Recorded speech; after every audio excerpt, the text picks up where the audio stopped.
Okay, hi there, and welcome to a video on government failure and market forces. Now, government failure is a really key concept. It's one you'll need to be using to get an A star in your evaluation, particularly in questions on government intervention.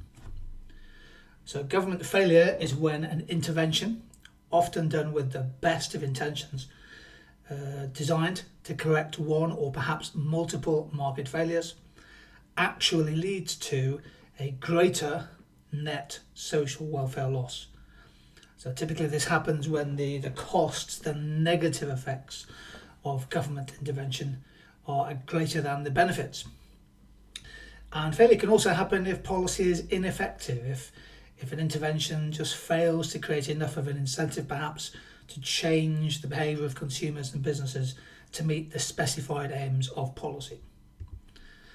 Now, there are many different sources of government failure, and typically you just need to identify one or two, perhaps in a data response question, to get some good analysis marks and then build the evaluation. Policy may fail because politicians may be unduly influenced by well-funded lobbying groups. Politicians may make policy on the hoof, searching for a quick fix instead of long-term solutions. We call that policy myopia, focusing on the immediate short term. Another really key aspect, which is the subject of a separate video, is the concept of regulatory capture. This is when industry regulators operate mainly in the interests of producers rather than consumers. So check out our video on that one. A policy can fail because of a failure to do cost-benefit analysis. Perhaps the government doesn't have enough full information on the likely consequences of their decisions. A policy may have very high enforcement or compliance costs, or indeed impose extra costs on other people, including small businesses. And oftentimes one policy, again with the best of intentions, for example environmental improvement, that might have a conflict, a trade-off with another objective, perhaps jobs or economic growth in the short term. One of the most important aspects of government failure that you can mention in any exam is the law of unintended consequences. Now, there's always at least one unintended consequence from a government policy, often more. What it is, it's basically any outcome which is not the one that was foreseen or intended by a policy. And because economics is a social science, you can't predict. We don't live in a textbook world. We don't live in a laboratory. We can never be sure how producers and consumers and other agents will react. Now, one of the impacts can be that the unintended consequence, if negative, can then deepen the existing market failure. There are loads of good examples of unintended consequences. Perhaps my favourite is what happened in Vietnam right at the turn of the 20th century. There was the capital, Hanoi, was plagued by rats. The French government at the time decided that the appropriate intervention was to pay 1 cent per rat tail in a bid to incentivize people to catch rats and hand them in. The consequence was entrepreneurs saw the opportunity and started setting up rat farms, making big profits. A brilliant example of unintended consequences. A more recent one, just from a few days ago, from Kevin Clark's excellent website on Geekonomics, is when there's been an increase in workplace pension contributions. The government's making employers and employees contribute more towards their pension, long-term thinking.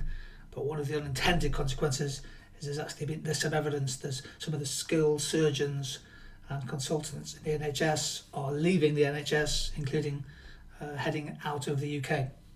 Obviously that puts pressure on public services, and it's an unintended consequence. There are loads of others. When the minimum wage went up last year, some employers cut non-wage benefits such as free meals, coffee break, free coffee and free lunches. And the UK government brought a smoking ban in public places. That encouraged a huge increase in the use of outdoor patio heaters, one of the most fuel and efficient sources of heating known to man or woman. A tariff on steel, if you get a question on protectionism, can damage other industries such as car makers and house builders.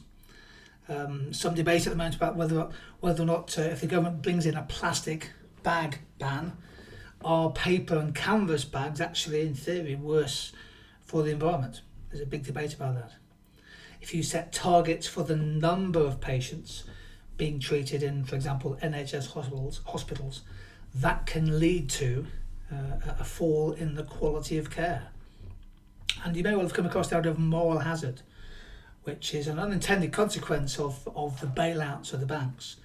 If you guarantee that the state will bail out a heavily loss-making bank, for example, that encourages riskier behaviour. Moral hazard, in that sense, is an unintended consequence. What I've done in this slide is just give you a few examples. You might want to print this off or take a screenshot of the cause of government failure, a brief explanation of the problem that's caused, and perhaps an example. So self-interest, policy influenced by lobbying, CAP, policy there in farming, the drinks industry fighting higher taxes on drinks and minimum prices, although one has been introduced in Scotland. Poor value for money is when government spending is wasteful, billions spent on the NHS, computer systems, overspent on new hospitals, good examples.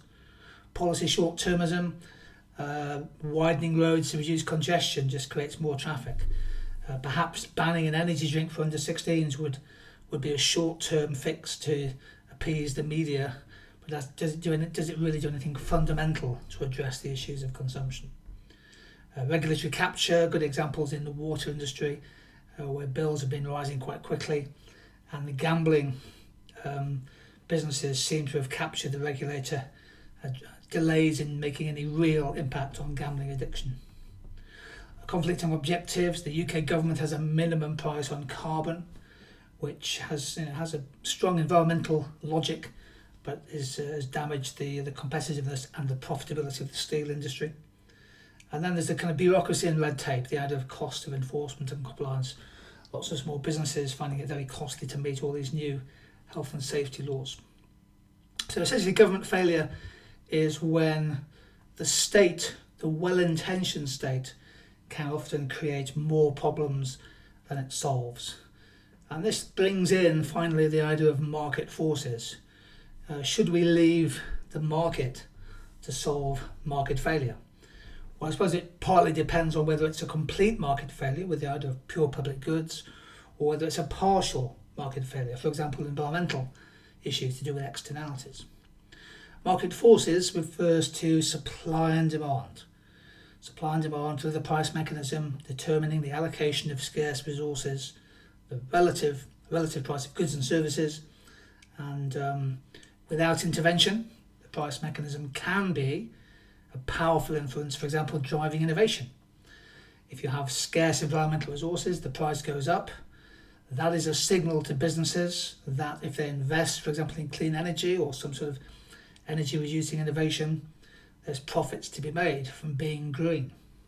So market forces can and often are powerful. But the issue is, are they powerful enough? Can we leave things to a free market system in which there's no government intervention? Fundamentally, all businesses, from Uber to Airbnb, from Tesla to Tesco, all businesses need public goods to operate. All businesses, however innovative, need rules and regulations and laws. There is no such thing at all as a completely free market.